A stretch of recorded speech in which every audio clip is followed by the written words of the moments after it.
किसी को ईमानदारी भी दिखाता है। पर प्यारे, जितना भी कमाया उसमें से एक कौड़ी भी, एक धेला भी, एक पैसा भी साथ लेकर के कोई नहीं जाता है।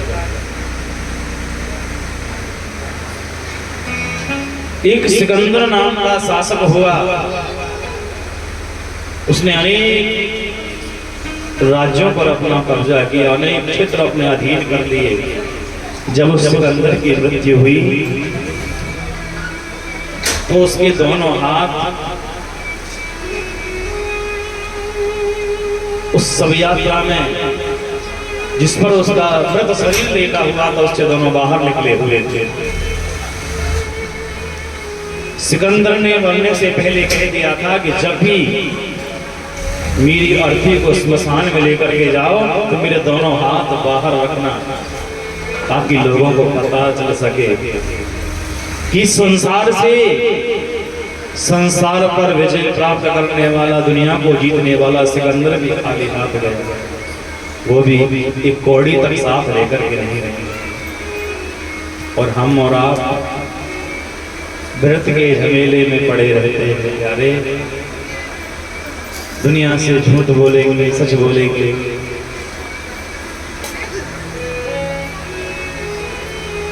किस लिए, किसके लिए संचय करते हैं? अब आप कह रहे होंगे हम बेटा बेटी के लिए कमाते हैं। बेटा बेटी के लिए भी जोड़ के रखना व्यर्थ है। संत कहते हैं कि यदि पुत्र सुपुत्र है तो फिर धन संचय करने की कोई आवश्यकता नहीं, वो अपने आप धन इकट्ठा कर लेगा। यदि पुत्र कुपुत्र है तो भी धन संचय करने की जरूरत नहीं है। आपने जितना भी इकट्ठा किया, बोल किया, सब बराबर कर दिया, क्या फायदा धन संचय करने का? इसलिए जो है, जितना है, आनंद में रहो, खुशहाल रहो, वही तो जीवन का सार है, वही तो जीवन का सुख है। भले ही कितना बड़ा चक्रवर्ती सम्राट होना हो, वो भी इस संसार से कुछ लेकर के नहीं जाता है। इस संसार में यदि बचता है तो जीव के किए हुए उसके कर्म, जैसे उसने शुभ अशुभ कर्म किए हैं वही केवल दिखाई देते हैं और उन्हीं के द्वारा इस जीव को याद किया जाता है।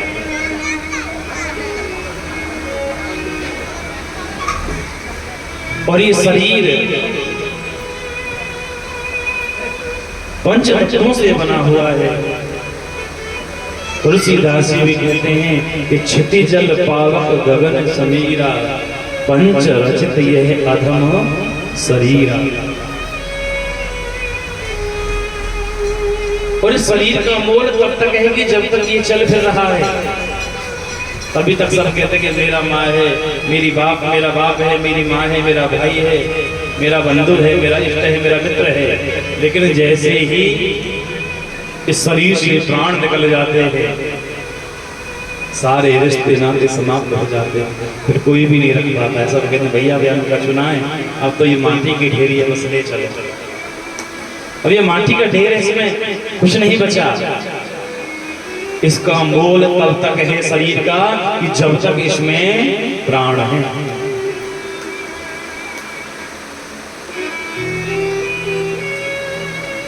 दीपक का महत्व कब है? दीवला का। दीवला की कीमत हम जब तक समझते हैं कि जब तक उसमें तेल और बाती है तो हम उजाला दे रहे हैं, और जैसे ही अंधेरा दूर हुआ, उसमें से तेल और बाती समाप्त हुए, हम उसको ठोकर से उड़ा देते। उसी प्रकार शरीर का भी मोल, इस शरीर की कीमत भी तब तक है कि जब तक इसमें प्राण है। और ध्यान देना, आप सब बुजुर्ग कहते आए हैं कि चढ़ते सूरज को हर कोई जल देता है। चढ़ते सूरज को सब जल देते हैं, लेकिन अस्ताचल में गए हुए सूरज को कोई जल नहीं देता है। कहने का मतलब जब ये शरीर जीर्ण हो जाता है, बुढ़ा हो जाता है, तब इसमें प्राण भी रहना नहीं चाहते हैं, तब बार बार प्राण भी शरीर से बाहर निकलना चाहते हैं। उन्हें भी जर्जर गुजरा अच्छा नहीं लगता।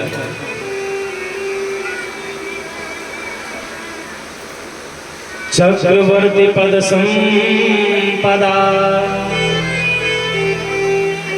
गौरव गाथा छोड़, सबका स्वामी चल दिया, सबसे नाता तो।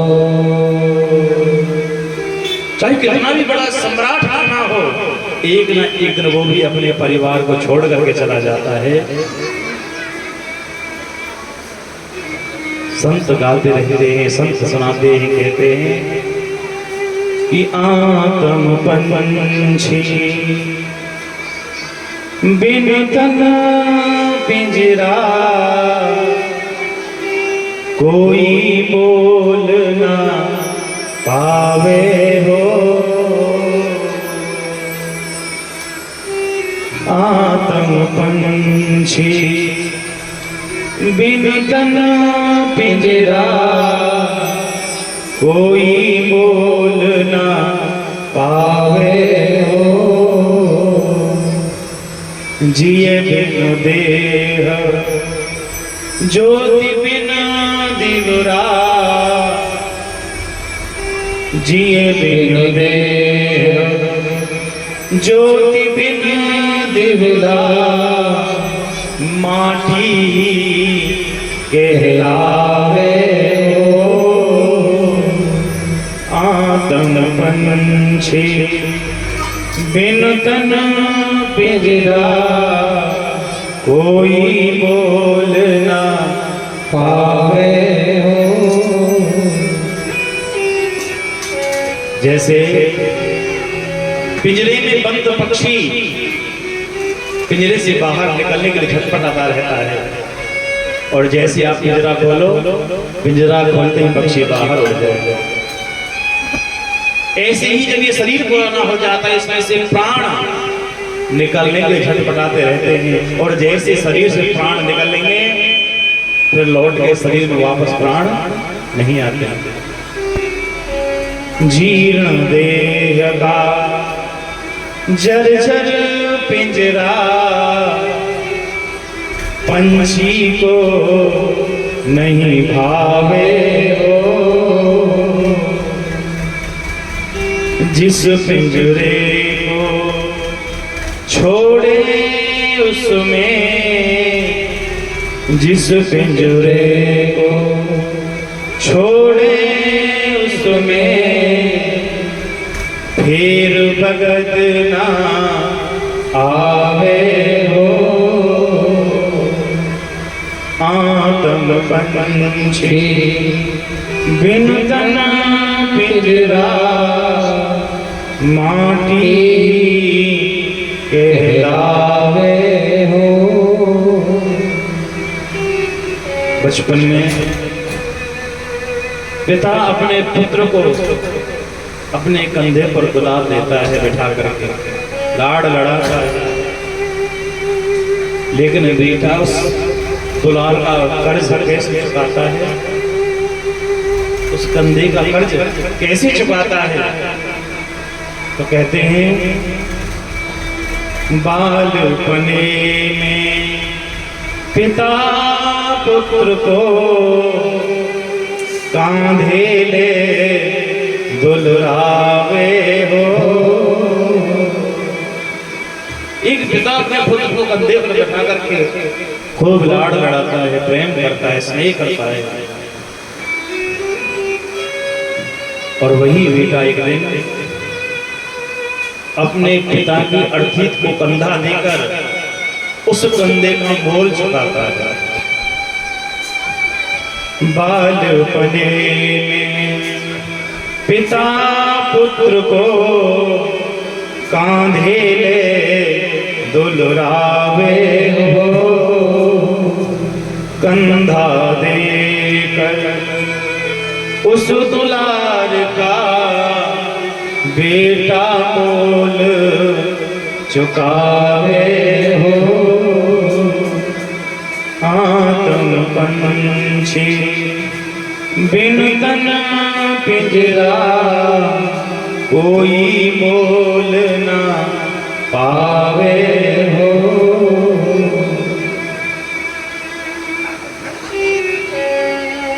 हर संभव करता ये कोशिश करता है जीवन में मेरी संतान के ऊपर, मेरे पुत्र के ऊपर, मेरे बेटे के ऊपर कोई आंच ना आवे। लेकिन प्यारे ये संसार बड़ा स्वार्थी है, बड़ा मतलब पिता कितना ध्यान करता है कि मेरे बेटे के ऊपर कभी कोई आंच ना आवे, लेकिन वही पुत्र पिता के मरने पर पिता की अर्थी को आग देता, वही आंच देता है।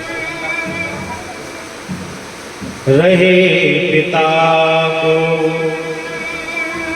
ध्यान पुत्र पर कोई आँच न आवे हो। लेकिन सबसे पहले पुत्र पिता के तन में आँच लगावे हो। आत्म पंछी बिन तन पिंजरा कोई मोल ना पावे हो। और ये मिट्टी से बना हुआ शरीर जब जलने के लिए मरघट में जाता है, जलने के बाद में राख की ढेरी बचती है केवल, और कुछ शेष नहीं रहता।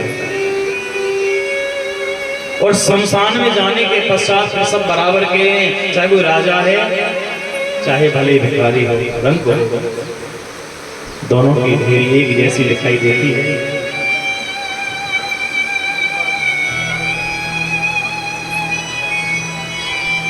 माटी की काया जब भी मरघट में जलने जावे हो। राजा हो या रंग सभी की एक दशा हो जावे हो। राजा हो या रंग सभी की एक जैसी दशा हो जाती है प्यारे।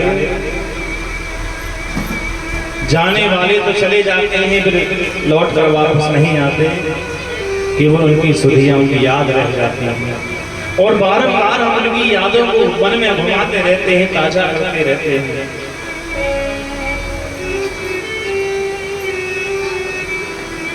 जो जितना जिसके निकट होता है ना, जाने के बाद उसे ही उसकी याद ज्यादा सताती है। यदि पत्नी पति से अधिक प्रेम करती होगी, पति चले जाएं तो बार बार उनकी यादों को स्मरण करके याद करके रोती रहेगी। यदि कोई पति अपनी पत्नी से विशेष प्रेम करता है और पत्नी उसे छोड़ करके चली जाए तो बारंबार अपनी पत्नी को याद करके रोता रहेगा। जीने वाला जाने वाले की सुधियां यहाँ दोहरावे हो। जो जितना निकट से उतना ही मोह रुलावे हो। आत्म पंछी बिन तन पिंजरा कोई मोल ना पावे हो। जिए बिन देह ज्योति बिन दिवरा माटी ही कहलावे हो।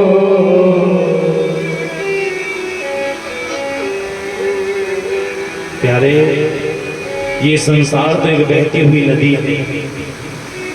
बहती हुई नदी में आप जो भी कुछ डालोगे सब बहता हुआ चला जाएगा।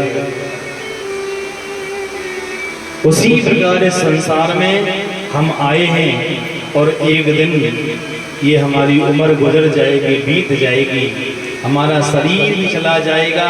केवल इस संसार में हमारे यश, हमारे सत्कर्म और हमारी कीर्ति ही बचेगी और कुछ शेष नहीं रहेगा। कि बहते जल की धार में जो डारो बह जाए, जस कीरत सत्कर्म ही या जग में रह जाए। तुम्हारा यश जो तुमने संसार में रहकर कमाया है, तुम्हारी कीर्ति, तुम्हारी अच्छाइयाँ और तुम्हारे अच्छे कर्म, बस वही बचेंगे, बाकी संसार से सब चला जाएगा। इसलिए प्यारे, इस संसार में आए हो तो भगवान का भजन अवश्य करो।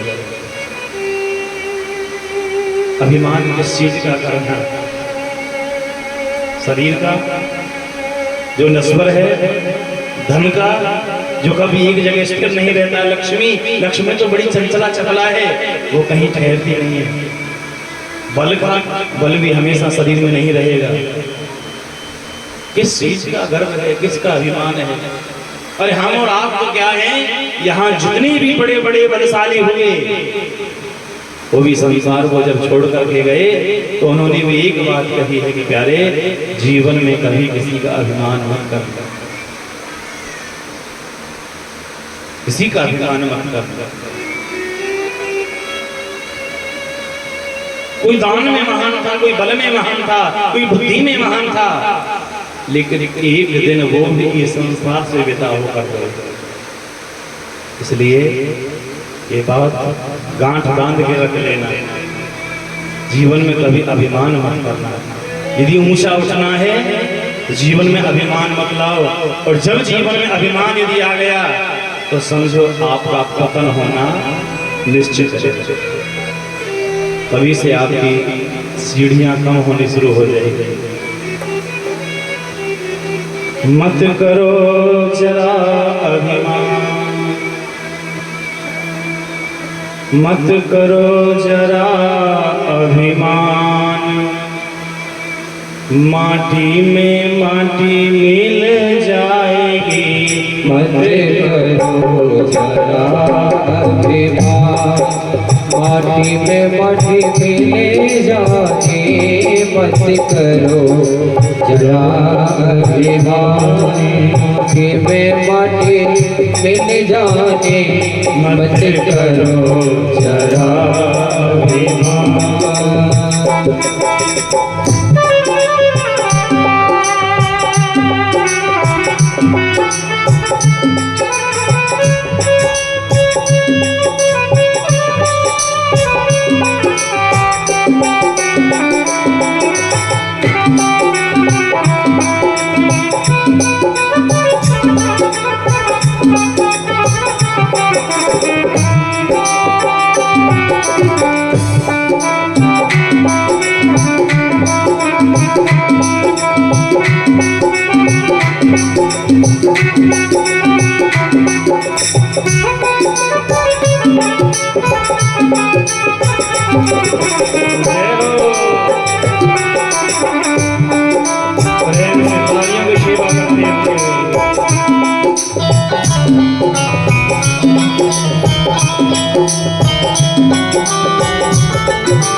रावण को भी अपने ज्ञान का इतना अभिमान था, उसे पता था कि मेरी मुक्ति कैसे होगी, अभी तो सीता जी को हर के लाया था। बाकी रावण को तो खरदूषण के बल पर ही पता चल गया था। जब खरदूषण का वध हुआ तभी रावण समझ गया कि नारायण ने अवतार ले लिया है। कि खरदुल सन वो सम बलवंता दिन ही को मारे बिन भगवंता। लेकिन मन में विचार किया बैर बढ़ा और ऐसा बैर बढ़ाया अकेला नहीं पूरे परिवार का उद्धार करा दिया, कल्याण करा दिया। रावण ने भी अपने ज्ञान का किया बड़ा अभिमान, रावण ने भी अपने ज्ञान का किया बड़ा अभिमान, रावण ने भी अपने ज्ञान का किया बड़ा अभिमान, ओ रावण ने भी अपने ज्ञान का किया बड़ा अभिमान। और सारा ज्ञान धरा का धरा रह गया जब मृत्यु सामने आई, घबरा गया। काल ने अपने किया काल ने अपने किया काल में दूर हुआ अज्ञान, घड़ी ना डाली जाए मत करो जरा अभिमानी, माटी में माटी मिले जानी, मत करो जरा अभिमानी।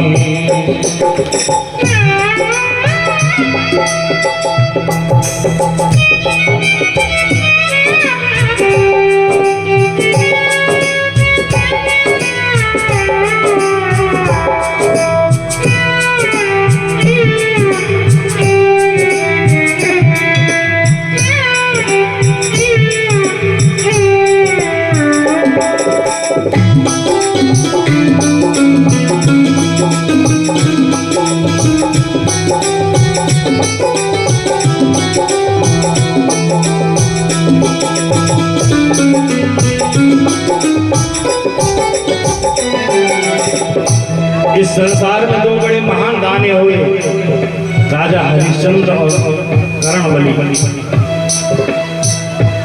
लेकिन राजा हरिश्चंद्र को भी उस दान के कारण काशी में बिकना पड़ा, काशी में जाकर बिक गए थे राजा हरिश्चंद्र। कर्ण बलि और हरिश्चंद्र भी हुए बड़े ही दानी, कर्ण बलि और हरिश्चंद्र भी हुए बड़े दानी, कर्ण बलि और हरिश्चंद्र भी हुए बड़े ही दानी, कर्ण बलि और हरिश्चंद्र भी हुए बड़े अभिमानी। जाकर बिक गए थे काशी में, जाकर बिक गए थे काशी में, काम न आया कोई दान, माया को पानी जाने मत करो जरा अभिमानी, माटी में माटी मिल जाने, मत करो जरा अभिमानी।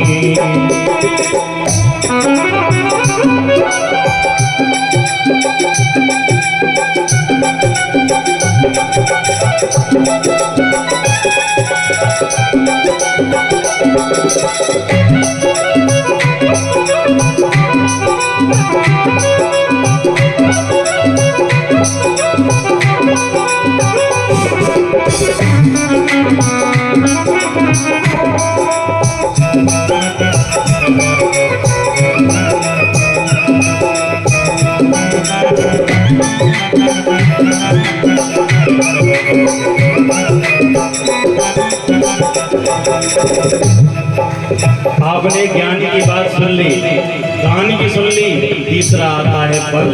हमें अभिमान बल का भी रहता है। जब शरीर में थोड़ी सी ताकत हो ना, तो हम सामने वाले को मच्छर समझते हैं। और सबसे अधिक बल में कौन अधिक था? भीमसेन। भीमसेन में 10,000 हाथियों का बल। लेकिन हनुमान जी परीक्षा लेने पहुंच गए, मार्ग में बंदर बनकर लेट गए। और भीमसेन जब जा रहे तो भीमसेन का नियम था कि भीमसेन किसी भी वस्तु को या किसी भी प्राणी को लांघते नहीं थे। सारे मार्ग में तो हनुमान जी बैठे पड़े हैं। भीम ने कहा, बंदर अपने पूंछ एक तरफ करो, मुझे आगे जाना है। हनुमान जी बोले, भैया मैं तो बूढ़ा बंदर हूँ, ये पूंछ मेरे से उठ नहीं रही, ऐसा करो तुम उठा के एक तरफ कर दो, निकल जाओ। हनुमान जी परीक्षा ले रहे थे और जैसे ही भीम ने पूंछ को हाथ लगाया उठाना तो दूर हिला भी नहीं पाया। सारा का सारा बल धरा रह गया, सारा अभिमान नष्ट हो गया। भीमसेन ने अपने बल का किया बड़ा अभिमान। भीमसेन ने अपने बल का किया बड़ा अभिमान। भीमसेन ने अपने बल का किया बड़ा अभिमान। भीमसेन ने अपने बल का किया बड़ा अभिमान। ऊंची उठी ना जब बंदर की, ऊंची उठी ना जब बंदर की, फीकी पड़ गई शान। बात उनमें मारे मत करो जरा अभिमान। माटी में ले जानी मत करो जरा अभिमान।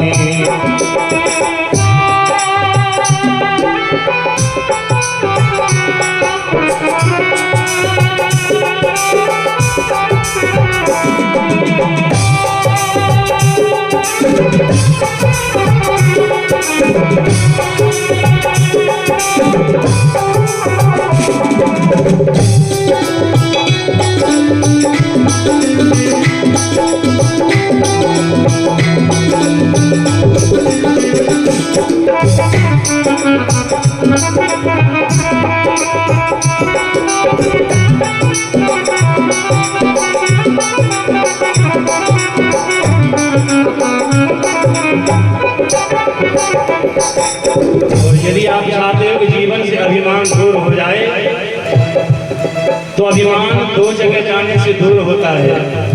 एक तो गुरु के सामने जाने से, और दूसरे भगवान के सामने जाने से। हम गुरु के सामने जाएंगे तो भी झुकना पड़ेगा, और भगवान के सामने जाएंगे तो भी झुकना पड़ेगा। और जैसे ही झुकेंगे, झुकने से सारा अभिमान नष्ट हो जाएगा। इसलिए अर्जुन कहते हैं, कोमल शरण गुरु की जाकर दूर होए अभिमान। कोमल शरण गुरु के जाकर दूर होए अभिमान। कोमल शरण गुरु की जाकर दूर होए अभिमान। कोमल शरण गुरु के जाकर दूर होए अभिमान। माधव भक्ति करो हरि की, माधव भक्ति करो हरि की, सदुआ गड़ी है यमुना रानी। मत करो जरा अभिमान। माटी में ले जानी मत करो जरा अभिमानी।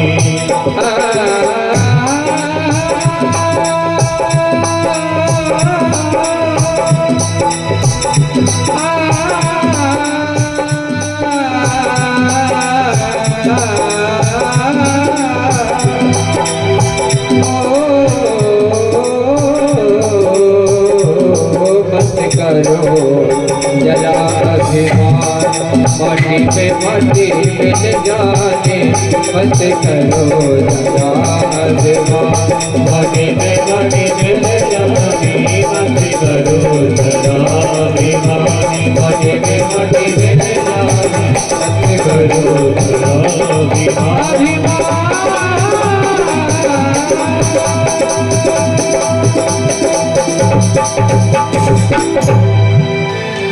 बोलिए भक्तवत्सल भगवान की जय हो।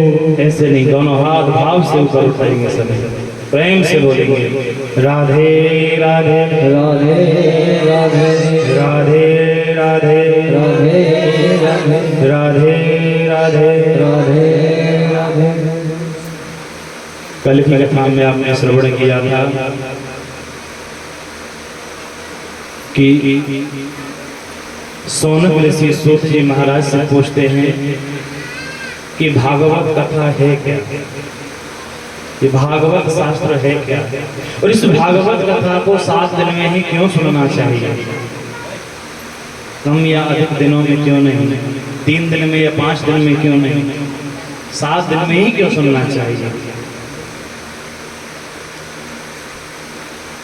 ये सप्ताह श्रवण की विधि कब से प्रारंभ हुई? तो सूत जी बताते हैं, एक बार बद्री नारायण धाम में चारों भैया सनकादिक जी सत्संग की इच्छा से भ्रमण कर रहे थे। तभी नारद जी को देखा, नारद जी से भेंट हुई। नारद जी से पूछा कि कैसे चिंतातुर हो, कहाँ भागे जा रहे हो? तो नारद जी ने भक्ति, ज्ञान और वैराग्य का संवाद बताया कि मैंने भक्ति का दर्शन किया। भक्ति तो नवयुग की बनी हुई है, परंतु ज्ञान और वैराग्य दोनों बूढ़े हैं।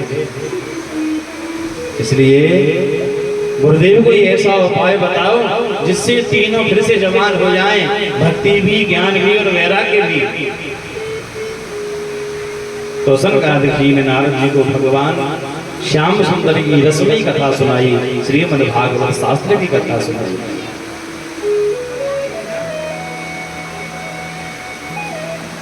नारद जी ने भागवत कथा श्रवण की। सनकादिक जी से पूछा, गुरुदेव मैंने ये तो देख लिया कि भागवत कथा से भक्ति, ज्ञान और वैराग्य तीनों पुष्ट हो जाते हैं, परंतु मैं ये सुनना चाहता हूँ कि इस भागवत के और क्या क्या लाभ हैं, इससे और कौन कौन विशुद्ध होते हैं। के विशुद्धन्ति वदन्तु मह्यम्, मुझे वो सुनाइए, सुनना चाहता हूँ। सनकादिक जी ने कहा, नारद जी आप ये बात ही छोड़ दो, कौन कौन विशुद्ध होते हैं? जिसने जीवन में पाप आचार किया है, व्यभिचार किया है, मिथ्याचार किया है, यदि वो भी एक बार भी इस कथा को मन से सुन ले, सावधान होकर सुन ले, तो वे संसार से मुक्त हो जाता है, उसके सारे पाप नष्ट हो जाते हैं। इस विषय में सनकादिक जी ने नारद जी को आत्मदेव, धुंधली और धुंधकारी की कथा सुनाई। आत्मदेव को कोई संतान नहीं थी, संत के पास से उनके घर में एक बेटा हुआ धुंधकारी। संत ने जो फल दिया था वो गाय को खिलाया और गाय ने भी बच्चे को जन्म दिया जिसका नाम रखा गया गोकर्ण। गोकर्ण का सर्वांग शरीर तो मनुष्य के जैसा है, पर दोनों कान गाय के जैसे हैं, इसलिए गोकर्ण नाम रखा गया। जब धुंधकारी को प्रेत योनि प्राप्त हुई, तो प्रेत योनि से मुक्त कराने के लिए गोकर्ण जी अपने भाई के लिए भागवत कथा करते हैं और धुंधकारी के लिए मुक्ति हो जाती है। जिस 7 गांठ के बांस में धुंधकारी वायु रूप में बैठा था, वो 7 दिन में उस बांस की 7 गांठें टूट गई।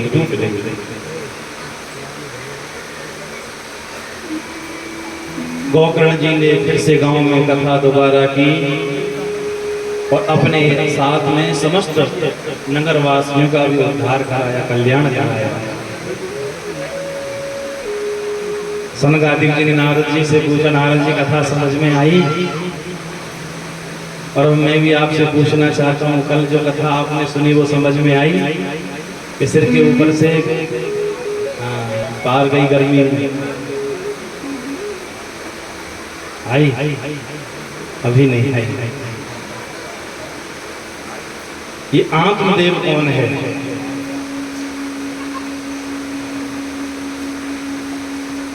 और ये धुंधली कौन है? और ये धुंधकारी कौन है?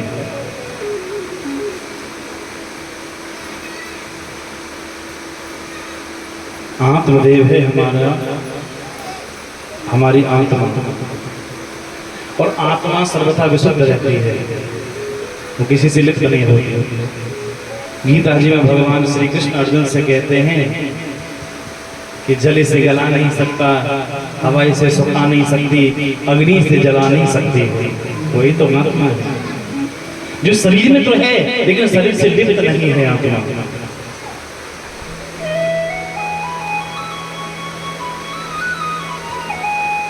और धुंधली कौन है? ये है हमारी संशयात्मिका बुद्धि, जो हर बार कदम कदम पर संशय पैदा करती है, वही तो हमारी बुद्धि है। और ध्यान देना, यदि बुद्धि की सुनोगे तो धोखे में रहोगे, इसलिए बुद्धि की कम सुनो। सुनना किसकी है? मन की भी मत सुनो, मन को अपनी सुनाओ। मन के बहकावे में कभी मत आओ। बहुत से कहना है तो मन मर्जी करे, मन मर्जी मत करो। मन से समझदारी के द्वारा मन के ऊपर अपना अंकुश रखो। नहीं तो आप कथा में आए यदि बुद्धि की मानोगे ना तो बुद्धि तो क्या कहेगी, बड़ी गर्मी आज बहुत पड़ रही है, ऐसे करो शाम को चलेंगे आरती के समय में, पंजीरी भी मिलेगी और आरती भी हो जाएगी। हाँ,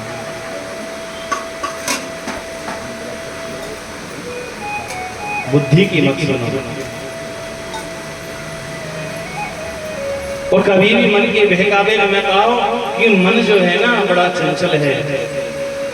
आप कथा में बैठो, मन पता नहीं कहां का घूम रहा है, सदैव आपके पास में नहीं रहेगा मन। इसलिए संत जन गाते हैं कि मन के बहकावे में ना,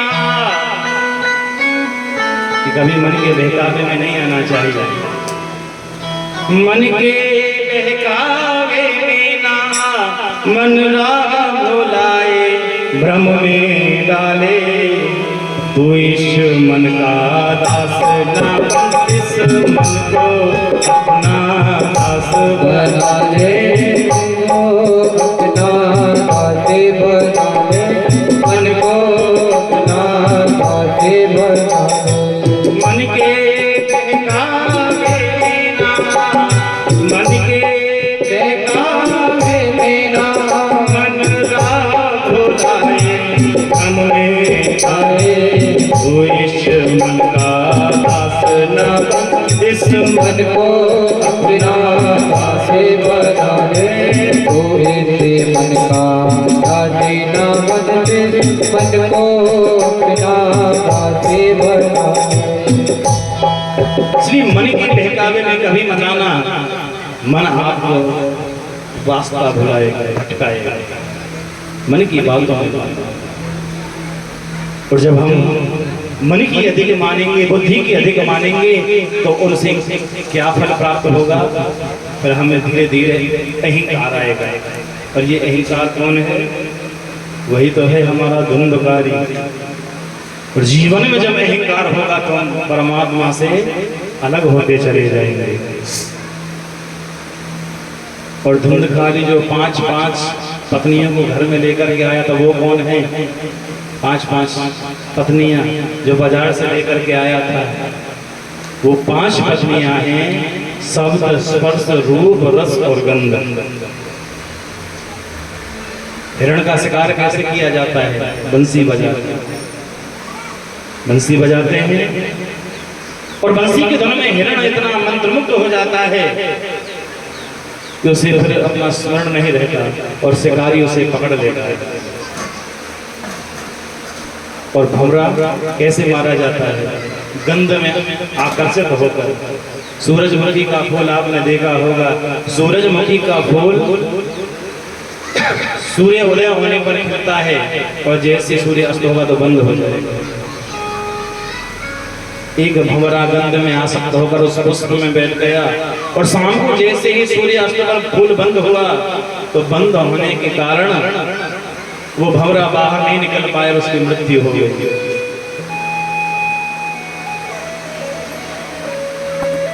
हाथी का शिकार कैसे किया जाता है?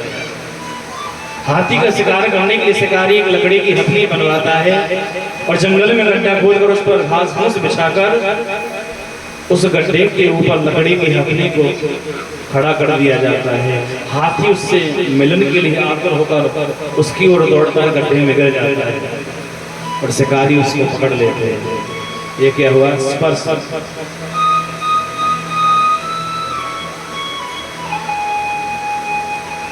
पतंगा कैसे मृत्यु को प्राप्त होता है? दीपक जल रहा होता है और दीपक की लो की ओर पतंगा दौड़ा हुआ आता है, उसके चमक में इतना मंत्रमुग्ध हो जाता है कि मृत्यु को प्राप्त कर लेता है।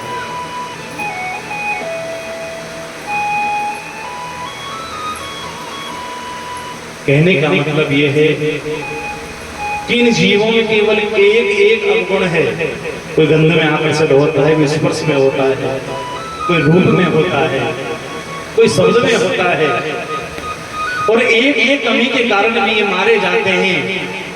लेकिन मनुष्य में तो ये सारे अवगुण एक साथ में पाए जाते हैं, शब्द भी, स्पर्श भी, रूप भी, रस भी और गंध भी।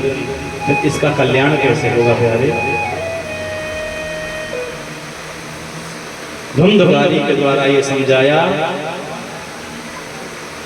कि मनुष्य को जितना संभव हो सके इन पांचों तत्वों से दूर रहना चाहिए।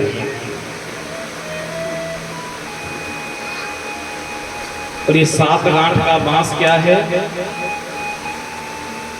ये है हमारे जीवन में सप्त ग्रंथि। हमारे जीवन में सात गांठ हैं, और जब तक हमारे जीवन की ये सात गांठ नहीं टूटेंगी तब तक भगवान की प्राप्ति नहीं होगी। और ये सात गांठ हैं अस्मिता, राग, द्वेष, अभिनिवेश, अविद्या, अहंकार और ममता। और धीरे धीरे करके जब एक एक गांठ टूट जाती है तब हमें भगवत प्राप्ति होती है। और ये गोकर्ण कौन है? हमारा विवेक। हम जब भगवान की कथा सुनेंगे, भगवान की ओर आकर्षित रहेंगे तो हमारा विवेक अवश्य जागृत होगा। शंकरादिक जी ने जब इस प्रकार से कथा सुनाई तो नारद जी ने कहा भैया एक एक बात समझ में आई कि आत्मदेव कौन है, ये धुंधकारी कौन है, ये सात गांठ का रहस्य क्या है। सौनक जी ने शंकरादिक जी से कहा गुरुदेव हम कथा के नियम की कथा सुनना चाहते हैं कि श्रोता और वक्ता के नियम क्या होने चाहिए।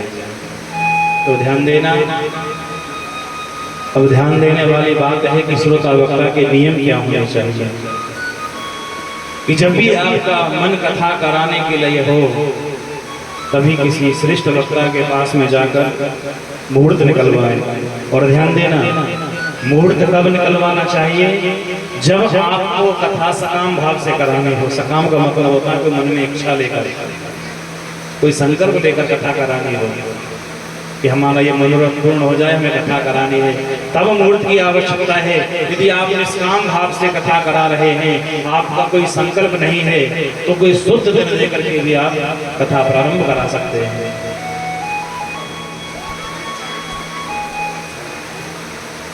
जैसे हम विवाह में निमंत्रण देते हैं उसी प्रकार वक्ता को नारियल अर्पण करना चाहिए, नियुक्त करना चाहिए। और जिस प्रकार बेटी के विवाह के लिए तैयारी किया जाती है उसी प्रकार सुंदर सी तैयारी करें, सुंदर पंडाल बनवाएं, सुंदर उसकी सजावट करें। और जितने भी हमारे इष्ट मित्र हैं, स्नेह संबंधी, सभी को कथा का निमंत्रण देना चाहिए। सूत जी तो कहते हैं कि सौनक आदि ऋषियों वैसे तो भगवत कथा में निमंत्रण की कोई आवश्यकता नहीं है, बिना निमंत्रण के भी जाना चाहिए, परंतु फिर भी लोग मन में ये मान्यता हमें तो न तो दिए ना हम क्यों जाएं। और बहुत से तो ऐसे भी हों कथा तो सुनने आएंगे पर भंडारे में लाए जाएंगे। हाँ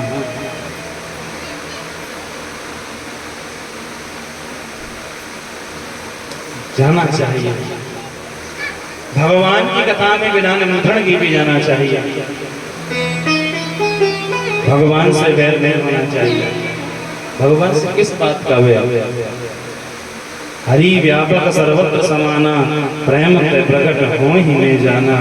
भगवान तो सर्वत्र हैं, अणु अणु में है, कण कण में है, सर्वव्यापी है। और जो वक्ता आप नियुक्त करो, जो व्यास नियुक्त करो, वो ब्राह्मण होना चाहिए, वेद शास्त्र को जानने वाला और स्पष्ट वक्ता होना चाहिए और निर्लोभी होना चाहिए। ध्यान देना, जो आपको भागवत के रहस्य को बड़ी सरलता से समझा सके, दृष्टांत कुशल होना चाहिए।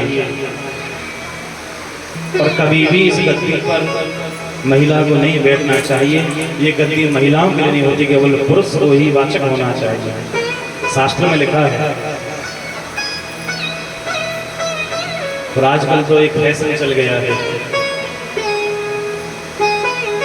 और केवल वक्ता के नियम नहीं है, श्रोताओं के भी नियम बताए गए हैं।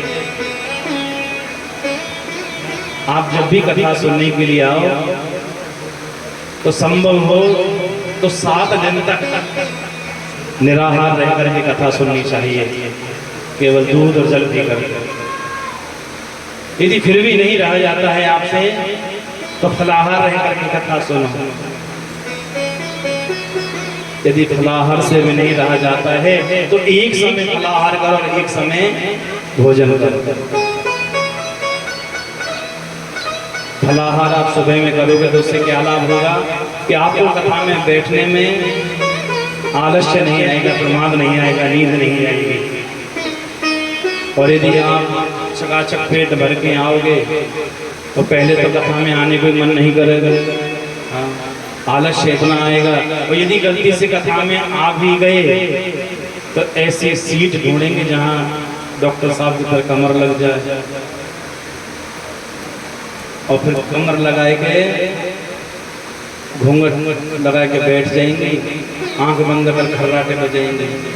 और जो पड़ोस लगेगी ना, देख कितनी बढ़िया कथा चल रही है, और जल्दी से बोलेगी बिना मतलब की जय। उसे बेचारी को ये नहीं पता प्रसंग क्या चल रहा है।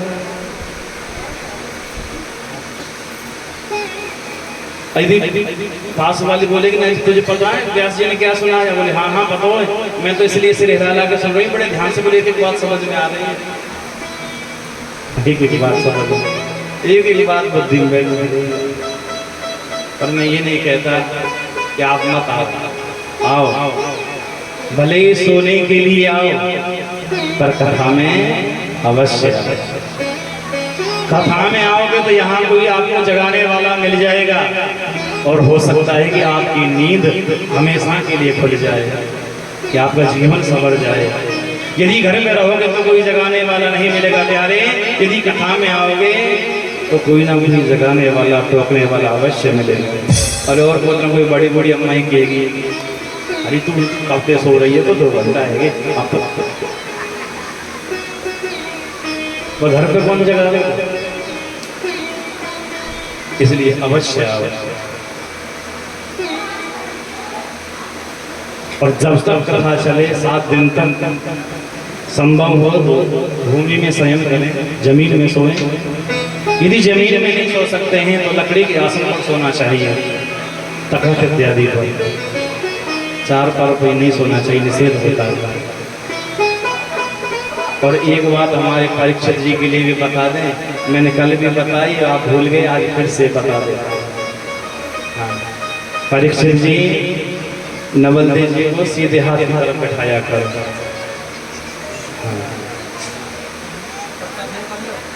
हाँ, पट्टा फेर कर ले।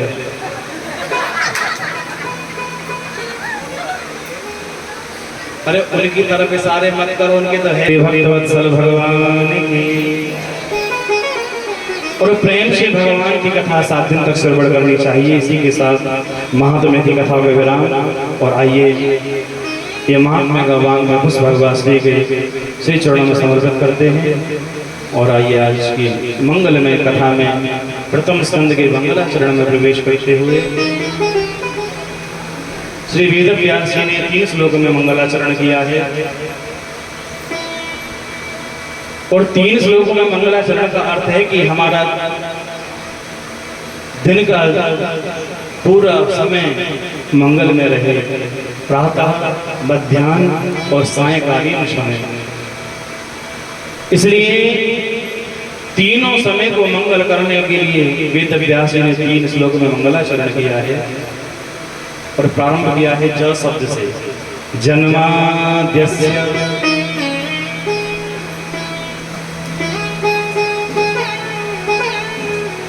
संत जन कहते हैं कोई भी कवि अपनी रचना का प्रारंभ जकार शब्द से नहीं करता है, ज शब्द से नहीं करता है, परंतु वेद व्यास जी बड़े उच्च कोटि के विद्वान हैं, फिर उन्होंने जय शब्द का प्रारंभ क्यों किया? ज शब्द से ही भागवत जी का आरंभ क्यों किया है? तो कहते हैं कि वेद व्यास जी ने 17 पुराण लिख दिए, लेकिन फिर भी उनके मन को संतोष नहीं मिला। तो उनका जो हृदय दर्द था वो दर्द होठों पर आया और जग अक्षर प्रारंभ हो गया। और मंगलाचरण जा शब्द से किया है श्री वेदव्यास जी ने कि जन्माद्यस्य यतोऽन्वयादितरतस् चार्थेषु विज्ञास्वरा तेरे ब्रह्म हृदय आदि कवये मुह्यन्ति सूरया तेजो वारिमृदां यथा विनिमयो यत्र सर्गो वृषा धाम्ना स्वेन सदा निरस्तकुहकं सत्यं परं धीमहि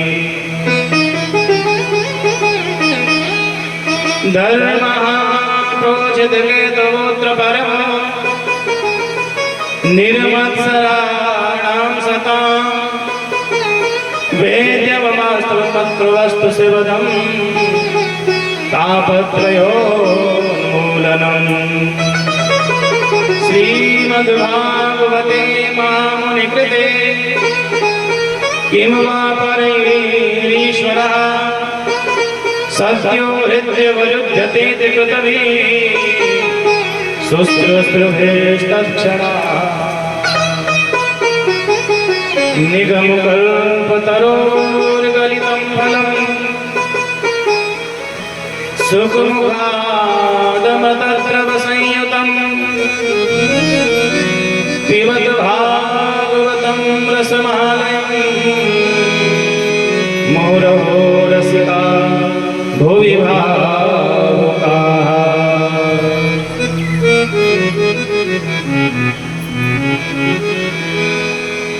भागवत जी का प्रारंभ जन्माद्यस्य शब्द से हुआ है।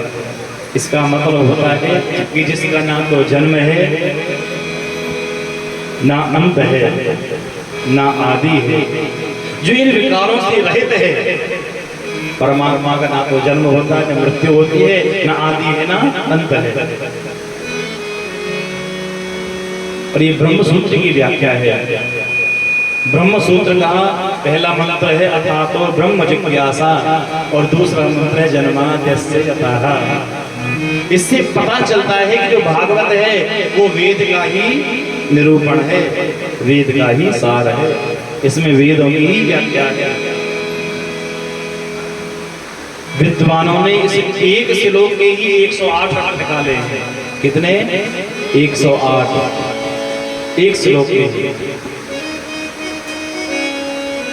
और अंत में लिया है सत्यम परम धीमहि।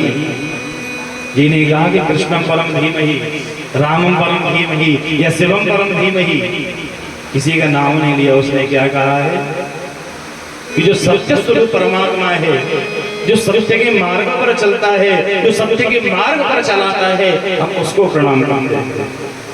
और भागवत में सत्य के मार्ग पर चलने वाले कौन है? श्री कृष्ण।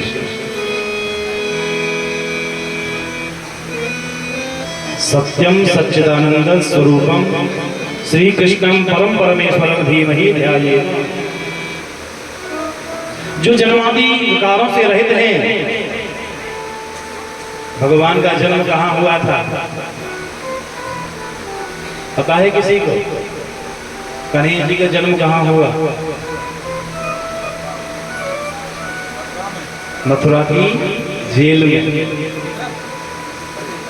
जन्म तो हुआ मथुरा की झील में। और भगवान ने जन्म कैसे लिया? अपनी मर्जी से, किसी के दबाव में आकर के नहीं। और भगवान जब भी धरा धाम पर आते हैं तो कैसे आते हैं? अपनी मर्जी से, स्वेच्छा से। और हम कैसे आते हैं? पर इच्छा से। जैसे कर्म करेंगे भगवान ऐसी योनि में डाल देंगे। जल तो कुत्ता बन जा, तूने अच्छे करने का चल तुम मनुष्य बन जा। जीव जैसा कर्म करेगा उसके अनुसार उसे भिन्न भिन्न योनियों में जन्म मिलता है। हम अपनी इच्छा से नहीं आते, पर इच्छा से आते हैं। और लेकिन भगवान अपनी इच्छा से आते हैं। इसलिए तुलसीदास जी भी रामायण में लिखते हैं तुलसी ने लिखा है ना कि निज इच्छा निर्मित तनु। भगवान कैसे आए हैं? निज इच्छा से आए हैं, और निजी इच्छा से आए हैं, और निजी इच्छा से आकर भगवान ने मथुरा की जेल में जन्म लिया। और तीस विज्ञा जो कंस इत्यादि हैं उन्हें पता भी नहीं चला कि भगवान का जन्म मथुरा की जेल में हो गया है। लेकिन भगवान रात रात में मथुरा से कहां पहुंच गए? गोकुल। और गोकुल में जाकर ग्वाल बालों के मध्य में उनके सम्राट बन करके सुशोभित हुए। स्वेषु गोपीषु राजते शोभते तीसरा।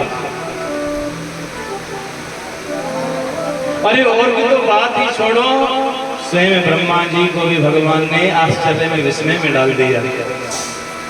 कब? जब भगवान ने अघासुर का वध किया तो सारे देवता स्तुति करने के लिए आए, ब्रह्मा जी थोड़े पीछे आए। और जब ब्रह्मा जी आए तो भगवान वन भोजन कर रहे थे, ग्वाल वालों के साथ में बैठकर सब एक साथ में बैठे वन भोजन कर रहे थे।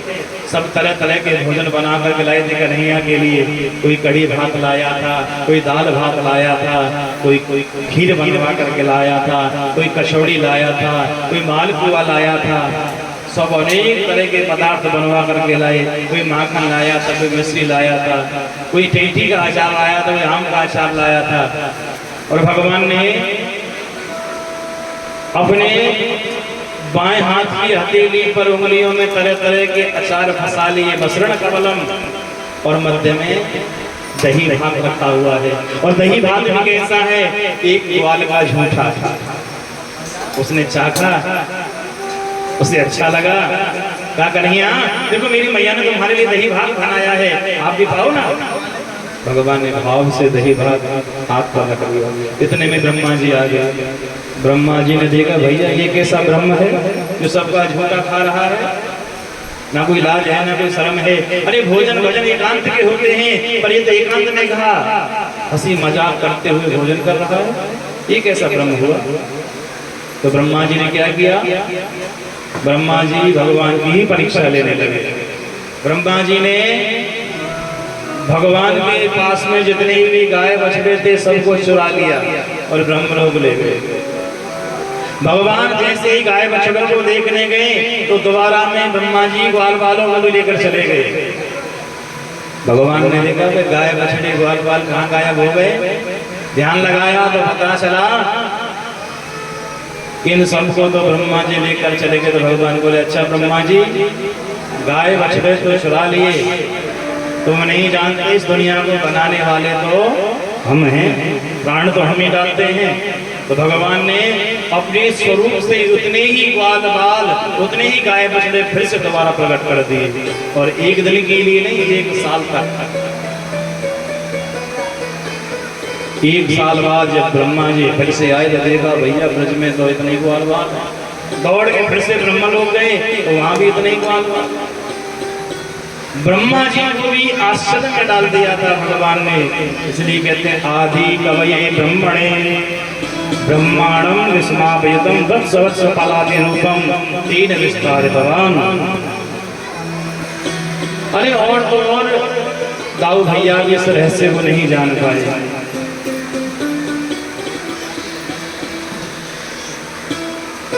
वेद व्यास भगवान कहते हैं तेजो वारि मृदाम यथा विनिमयो यत्र सर्गो वृषा धाम्ना स्वेन सदा निरस्तकुहकं सत्यं परं धीमहि। भगवान के तीन धाम कौन कौन से हैं भगवान के? एक है वृंदावन धाम जहाँ भगवान 11 वर्ष रहे। दूसरा है मथुरा धाम जहाँ भगवान 14 वर्ष रहे। और तीसरा है द्वारका धाम जहाँ भगवान 100 वर्ष रहे। इस प्रकार से भगवान का 125 वर्ष का आयुष्य है। वेद व्यास जी कहते हैं जो भी इन तीनों धामों में से आश्रय ले लेता है वो इस संसार से मुक्त हो जाता है, उसका कल्याण हो जाता है। और जब भगवान इस धरती पर आते हैं ना तो अपना परिकर साथ में लेकर के आते हैं, अपने शत्रु भी साथ में लाएंगे, कंस आदि, रावण आदि, और अपनी पत्नियां सीता आदि, रुक्मणी इत्यादि सब साथ में लाएंगे, अपने मित्र भी साथ में लाएंगे, अपना पूरा परिकर भगवान साथ में लेकर के आते हैं। लीला संवरण जब हो जाती है तो भगवान अपना परिकर साथ में लेकर चले जाते हैं। उदाहरण से समझो, यहाँ कथा हो रही है, आपने केवल निमंत्रण हमें दिया था, केवल लेकिन पूरा परिकर पूरी बारात हम लेकर के आए साथ में, बैंड बाजे वाले भी लाए है कि नहीं लगे, और 7 दिन तक खूब आनंद करेंगे। और जैसे ही हमारी कथा विराम होगी, हाँ 7 दिन तक खूब बैंड बजेगा, और 7 दिन पश्चात हम अपना परिकर साथ में लेकर पुनः वापस चले जाएंगे। उसी प्रकार भगवान अपनी लीला करने के लिए अपना परिकर साथ में लाते हैं, और जब लीला संपूर्ण हो जाती है तो अपना परिकर पुनः साथ में लेकर चले जाते हैं। दूसरे श्लोक में बताया अनुबंध चतुष्टय कि धर्मा प्रोहित के तगोत्र परम। इससे पता चलता है कि जो भागवत में है उस भागवत में केवल धर्म का निरूपण है, केवल धर्म की बात है।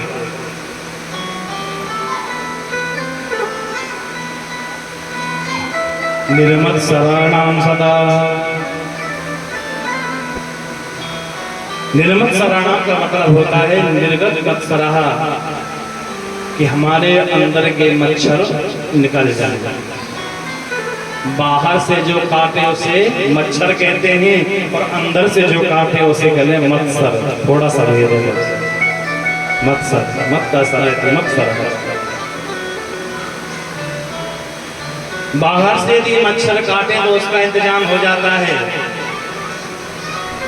कछुआ छाप जला लो, मच्छरदानी लगा लो, मच्छर नहीं काटेंगे।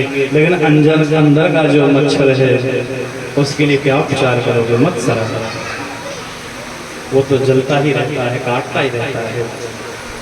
शायद कोई सोने का त्याग कर सकता है, सोना मतलब गोल्ड, स्वर्ण, उसे छोड़ सकता है।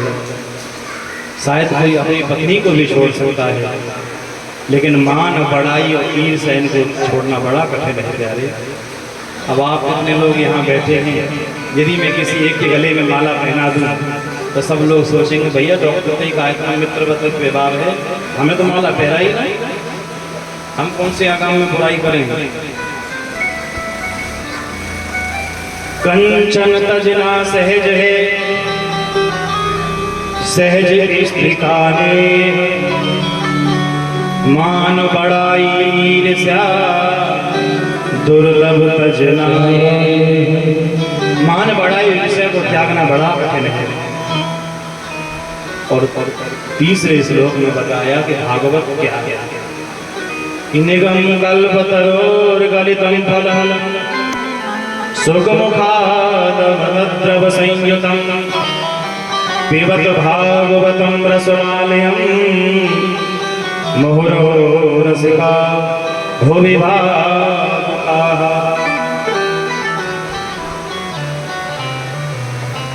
निगम कहते हैं वेद को, निगम का अर्थ होता है वेद। निगम कल्प तरोर गलितम फलम,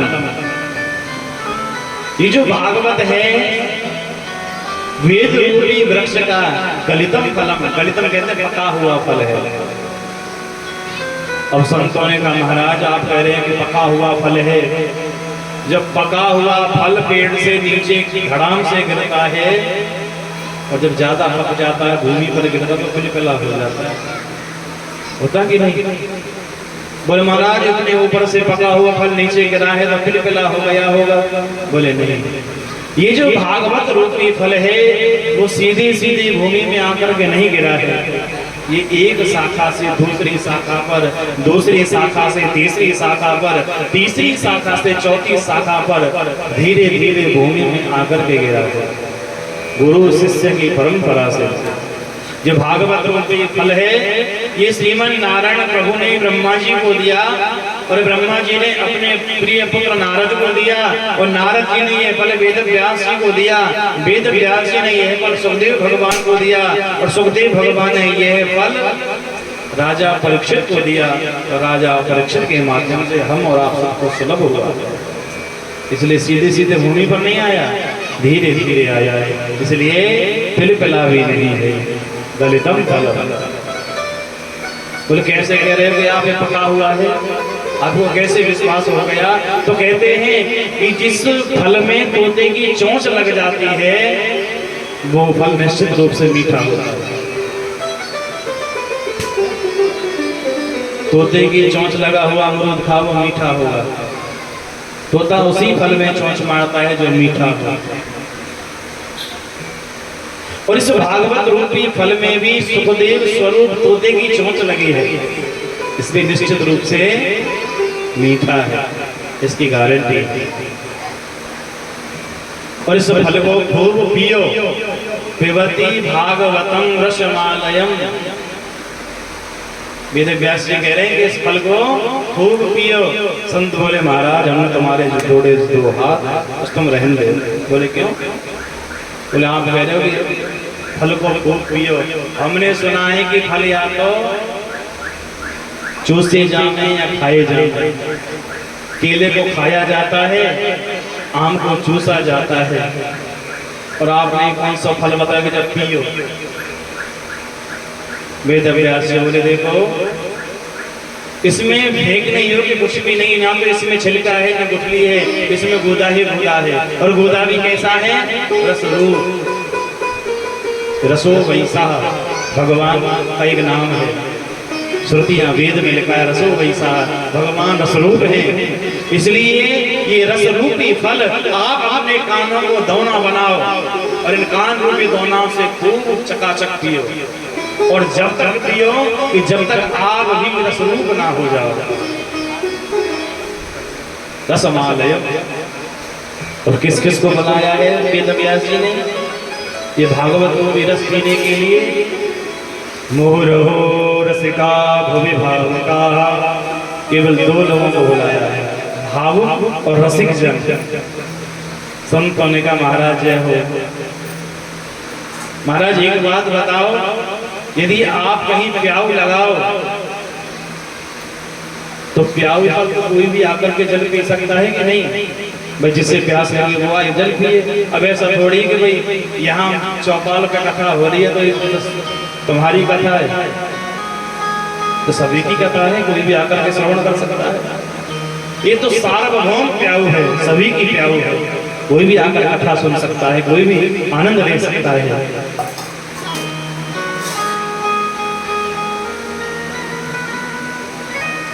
लेकिन वेद व्यास ने केवल दो लोगों को क्यों बुलाया? वेद व्यास जी के लगे देखो पानी के महत्व को प्यासा ही समझता है, जिससे प्यास लगी हो ना वही पानी के महत्व को समझेगा। आप यहाँ ड्राम में पानी भर के बैठ जाओ, बढ़िया मीठ होकर के ठंडो ठंडो पानी, आने जाने वाले सबसे पूछो भैया पानी पियोगे? जिससे प्यास नहीं लगी है ना पहली बार तो आपकी तरफ देखेगा ही नहीं, सीधी सुध बांधने को चामड़ मैया की देखेगा नहीं। आज बार बार भैया अरे भैया अरे पानी तो पी लो, भाई पानी पी लो, जल पी लो, देखो ठंडा पानी है, नखरे करेगा। नहीं नहीं नहीं मौसम बदल रहा है, डॉक्टर साहब ने मना कर दी, जुकाम बहुत जल्दी तो मुंह में मैं नहीं पीऊँ। अरे ज्यादा ठंडा नहीं है, सादा जल है, सादा जल है, जब कितना मीठा जल है, ज्यादा मीठा तो ना है कहीं मेरी शुगर बढ़ जाए। बार बार आपसे प्रश्न इसलिए कर रहा है क्योंकि उसे प्यास नहीं है। और जिसे प्यास लगी हो वो सीधा दौड़ा हुआ आएगा, आपके कहने की भी आवश्यकता नहीं है, दौड़ा हुआ आएगा, सीधे अंजलि बांधेगा, कहेगा भैया मुझे जल पिला। क्यों? क्योंकि उसे प्यास लगी है। इसलिए वेद व्यास ने केवल 2 लोगों को बुलाया है ये भागवत पीने के लिए, एक जो भगवान के रसिक हैं और जो भगवान की कथा सुनना चाहते हैं, जो भावुक जन, वो भी भावुक और रसिक जनों को बुलाया है। और ये जो भागवत की जो कथा है वो नैमिषारण्य की रुद्र भूमि में चल रही है और सूत जी महाराज सौन कार्तिक ऋषियों को ये कथा सुना रहे हैं।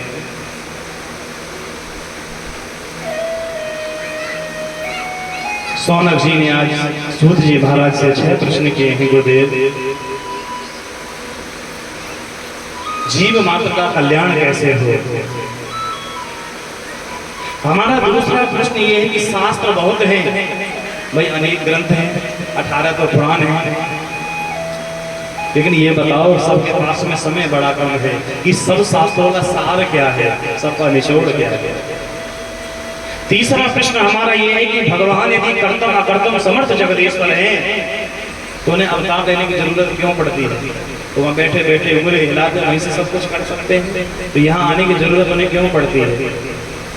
और चौथा प्रश्न हमारा ये है कि यदि भगवान अवतार लेते हैं और भगवान ने अवतार लिए तो भगवान के अब तक कितने अवतार हुए, कहाँ कहाँ हुए, किस किस रूप में हुए?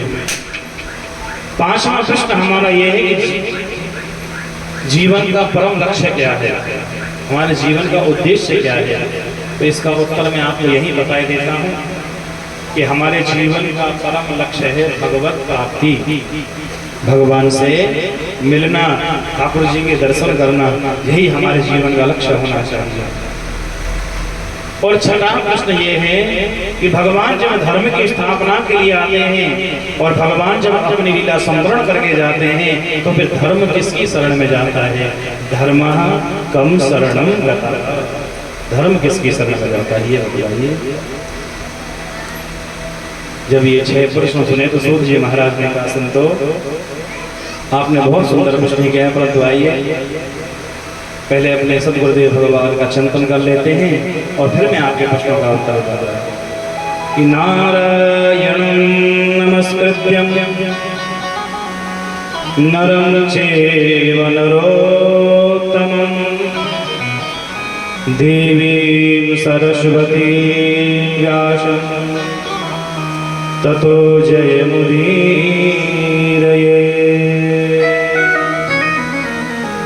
मुनया साधु पृष्ठो भवद्भिर्लोकमङ्गलम् यद्यथा कृष्ण संप्रसन्नो येनात्मा सुप्रसीदति।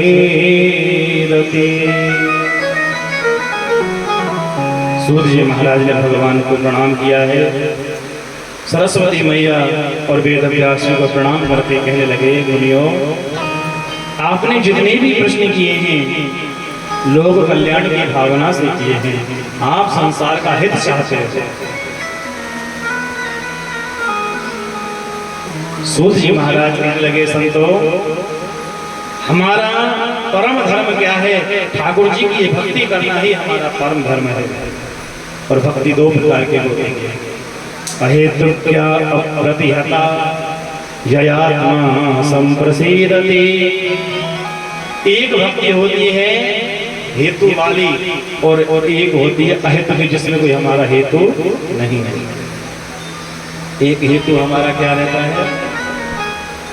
हमारा हेतु रहता है ठाकुर जी हमारा ये काम हो जाए, हम भी आपकी भक्ति करेंगे, हम भी कथा कराएंगे, हम भी कीर्तन कराएंगे, हवन कराएंगे, वो होती है हेतु वाली भक्ति। और एक होती है अहेतु की, जिसमें भक्त भगवान से कुछ नहीं मांगता है।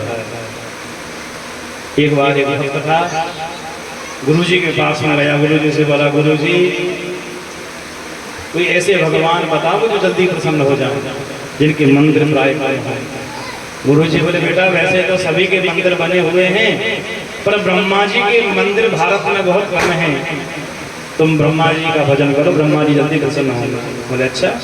हाँ, चेला जी पहुंच गए पुष्कर, और पुष्कर में जाकर के माला लेकर के जप करना प्रारंभ कर दिया। ओम ब्रह्मणे नमः, ब्रह्मणे नमः, ब्रह्मणे नमः। तीसरे दिन तो ब्रह्मा जी प्रसन्न हो गए। ब्रह्मा जी ने कहा बेटा वरदान मांगो। अरे बेटा वरदान मांगो। भक्त ने आंखें खोली, आंख खोल करके देखा तो सामने ब्रह्मा जी खड़े।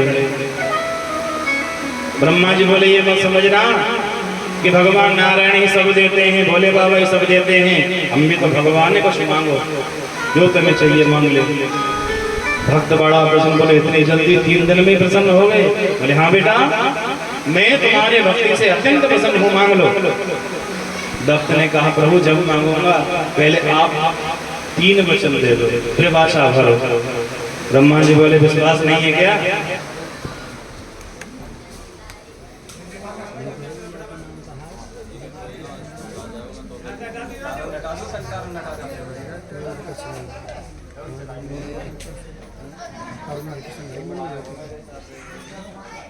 नाम बोल गए हमने भी तो बुलाई सुरादीक्षित बोल रहे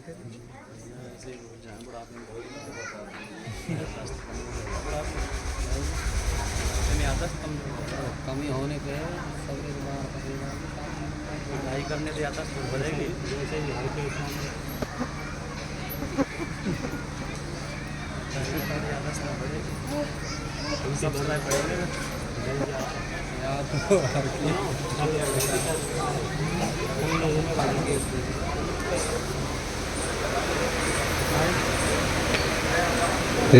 बोलिए गोविंद भगवान की जय।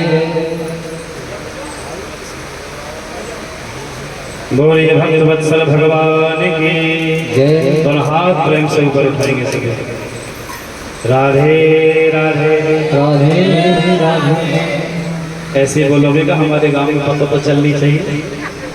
मेरी अकेले की इतनी आवाज और आप सबकी कनक भी न निकल रही। भाव से जोर से बोलिए राधे राधे राधे राधे।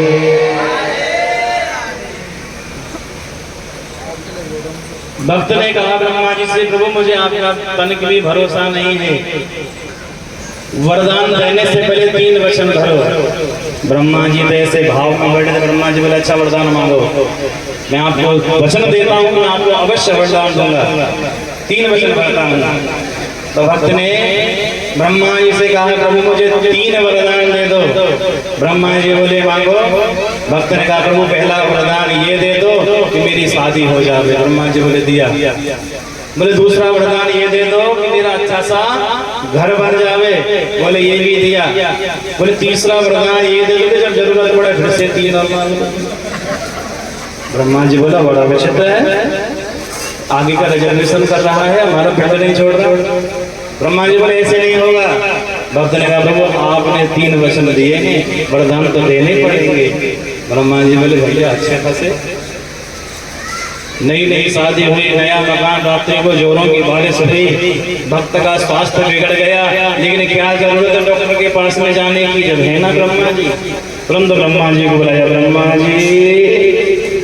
ब्रह्मा जी चेहरा लटका कर गए। ब्रह्मा जी बोले हाँ जी। भक्त ने कहा पहला वरदान ये दे दो कि मेरे घर में कभी बारिश ना हो। बोले दिया। दूसरा वरदान ये दे दो मुझे कभी कोई बीमारी ना लगे। बोले ये भी दिया। बोले तीसरा वरदान ये दे दो जब जरूरत पड़े फिर से 3 और मांग। ब्रह्मा जी बोले जैसे तैसे एक भक्त मिला और ऐसा मिला कि बिल्कुल चिपक गया। अब तो ब्रह्मा जी बड़े परेशान, जब भी जरूरत पड़े ब्रह्मा जी को ही बुलावे। ब्रह्मा जी दौड़े दौड़े भगवान नारायण के पास में गए। भगवान से प्रार्थना की हे नारायण जैसे तैसे एक भक्त मिला और ऐसा मिला तो पीछा ही नहीं छोड़ रहा है। भगवान बोले क्या हुआ? ब्रह्मा जी ने सारी बात बताई। प्रभु ऐसी बात हुई। भगवान बोले ब्रह्मा जी इन भक्तों से सावधान रहो, ये बड़े चालाक होते हैं। यदि ये भोले पर पिलपिला केला भी चढ़ाएं तो सावधान हो जाओ, समझ जाओ कुछ मांगने आया है। पिलपिला केला भी तभी चढ़ाते, भले से सावधान रहो। ब्रह्मा जी बोले प्रभु अब खाई सो खाई और आगे खाई सो राम दोहाई, अब तो पीछा छुड़वाओ। भगवान बोले तो ऐसा करना, इस बार जब आपको बुलाए तो मेरा नाम लेकर के जाना, 3 बार बोलना ओम विष्णवे नमः, ओम विष्णवे नमः, ओम विष्णवे नमः।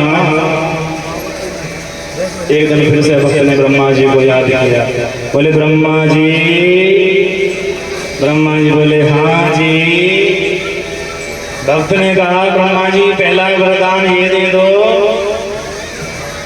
कि घर परिवार से मेरा मन हट जाए, बोले दिया।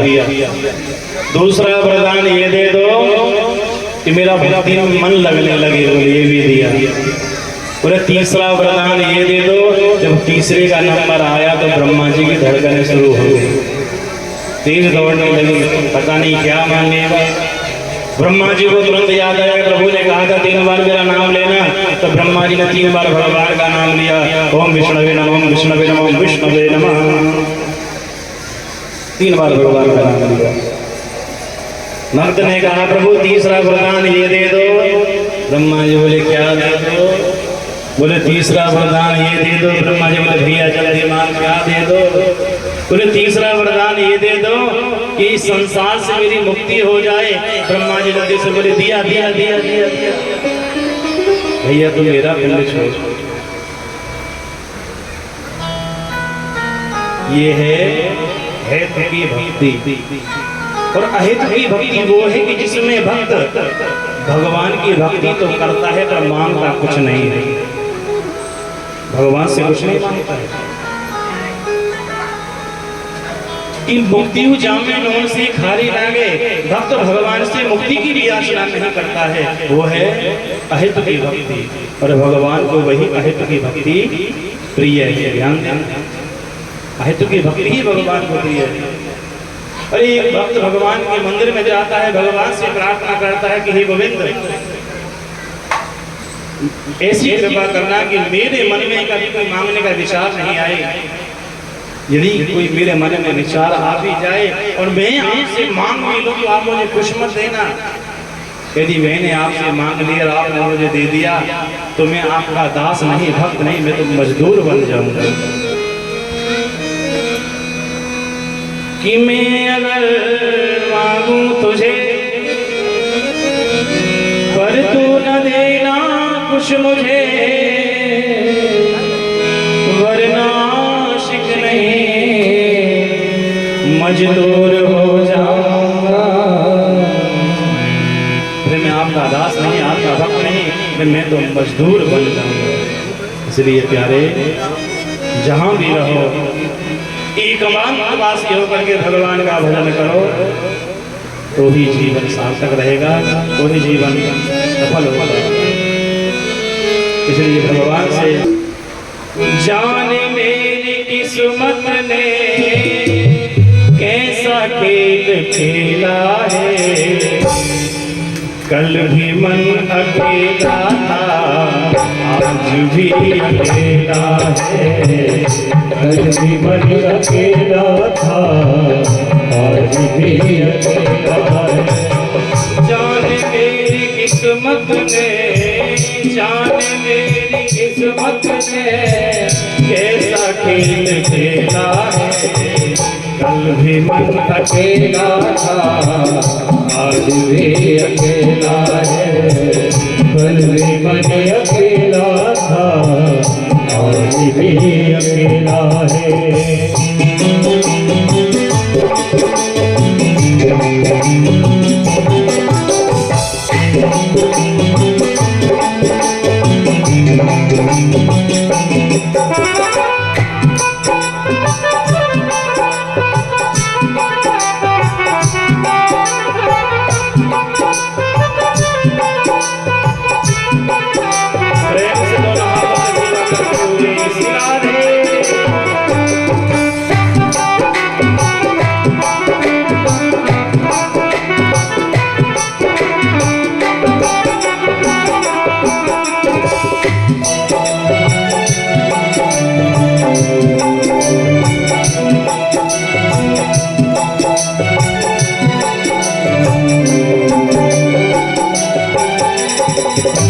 आजकल आपसी संबंधों में पहले जैसी मधुरता नहीं रही, पहले जैसी खुशबू नहीं।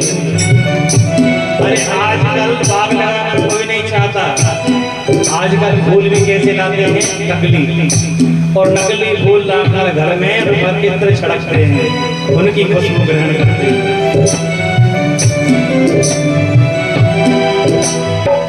ढूंढते हो तुम खुशबू कागजी गुलाबों में, ढूंढते हो तुम खुशबू कागजी गुलाबों में, ढूंढते हो तुम खुशबू कागजी गुलाबों में, ढूंढते हो तुम खुशबू कागजी गुलाबों में।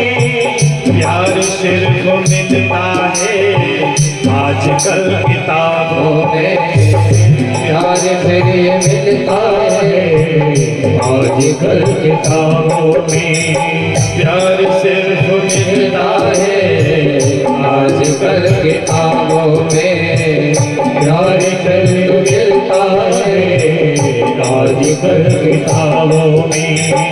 रिश्ते नाते झूठे, रिश्ते नाते झूठे हैं, रिश्ते नाते झूठे, रिश्ते नाते झूठे हैं, स्वार्थ का झमेला कल भी मत अकेला था आज भी अकेला है, कल भी बने अकेला था आज भी अकेला है।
सभी भिखारी हैं, कोई छोटा भिखारी, कोई बड़ा भिखारी, कोई एक मांगता है, कोई लाख मांगता है, लेकिन देने वाला तो केवल एक है, मेरे बिहारी जी, वही एक लाता है। इसलिए मांगना है तो किसे मांगो। जिंदगी के मंडप में हर खुशी कवारी है, जिंदगी के मंडप में हर खुशी कवारी है, जिंदगी के मंडप में हर खुशी कवारी है, ओ जिंदगी के मंडप में हर खुशी कवारी है। किससे मांगने जाए हर कोई भिखारी है, किससे मांगने जाए हर कोई भिखारी है। के गाँव की आहों में, के गाँव की आहों में, के गाँव की आहों में, के गाँव की आहों में आंसुओं का देना है। कल भी मन अकेला था आज भी अकेला है, कल भी मन अकेला था आज भी अकेला है। जाने मेरी किस्मत में, जाने मेरी किस्मत में कैसा खेला है, कल भी मन अकेला था आज भी अकेला है, कल भी मन अकेला था आज भी अकेला है।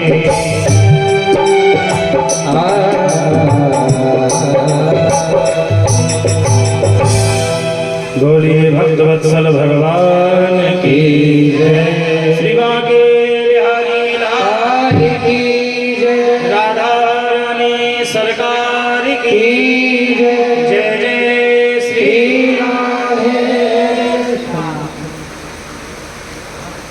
सूत जी महाराज